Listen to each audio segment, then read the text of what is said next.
அண்ணா, புத்த பூர்ணிமான்னா என்னென்ன? கோவாலு, அருமையான கேள்வி கேட்ட. உனக்கு ஒரு பீஸா சாக்லேட் ஒரு வருஷம் கழித்து கொடுக்குறேன். நல்ல கேள்வி கேட்டால் பரிசு தரது என்னுடைய பழக்கம். அண்ணா, தயவு செஞ்சு கொடுக்காதீங்கண்ணே. என்னால் அந்த அளவு குவான்டிட்டி சாப்பிட முடியாது. சரி, ஓகே. கோவாலு, 2026ஆம் ஆண்டுக்கான புத்த பூர்ணிமாங்கிறது இன்றைக்கி தான் மே 1 வெள்ளிக்கிழமை அன்னைக்கு கொண்டாடுறாங்க. இது கௌதம புத்தருடைய பிறப்பு, ஞானோதயம் மற்றும் மகாபரி நிர்வாணம், அதாவது இறப்பு, மறைவுன்னு சொல்கிறோம் இல்லையா, அது பிறப்பு, ஞானோதயம், இறப்பு, இந்த 3 நிகழ்ச்சியும் குறித்து நடக்கக்கூடிய ஒரு மிக முக்கியமான பௌத்த பண்டிகையாகும்.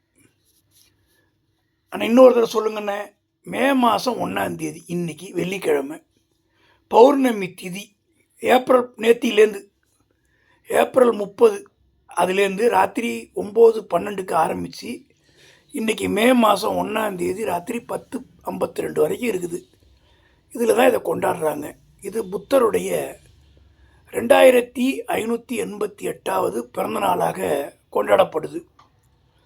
புத்த பூர்ணிமாங்கிறது இந்து நாட்காட்டியுடைய வைசாக மாதத்தின் பௌர்ணமி நாளில் கொண்டாடுறாங்க. மக்கள் புனித நீராடி புத்தர் சிலைக்கு பூக்களை அர்ப்பணித்து தியானம் மற்றும் தான தர்மங்களில் ஈடுபடுவர். போதி மரத்தை வழிபடுறது சிறப்பாக கருதப்படுது. நேபாளத்தில் உள்ள லும்பினி பிறந்த இடம், போத் கயா ஞானம் பெற்ற இடம், சாரநாத் முதல் பிரசங்கம் மற்றும் குஷி நகர் பரிநிர்வாணம் அது காலமானது. இந்த இடங்கள்ல இன்றைக்கி சிறப்பு வழிபாடு நடப்படுது. ரொம்ப புத்தருடைய அமைதி, கருணை மற்றும் அன்பு போதனைகளை நினைவுபடுத்தக்கூடிய நாளாக இந்த நாடு உலகெங்கும் கொண்டாடப்படுது. கோவாலு அண்ணா, அருமையாக சொன்னீங்கண்ணே, ரொம்ப அருமையாக சொன்னீங்கண்ணே.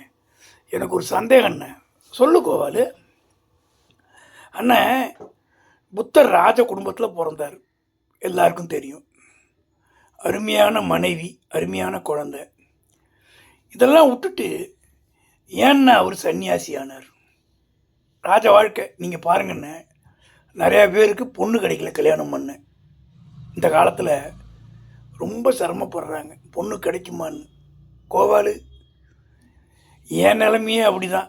அவ்வளோ ஈஸியில் பொண்ணு கிடைக்கல, கஷ்டப்பட்டு தான் கல்யாணம் பண்ணேன். ஆனால் எதுக்கு எடுத்தாலும் உங்கள் கதையை சொல்லாதீங்கண்ணே.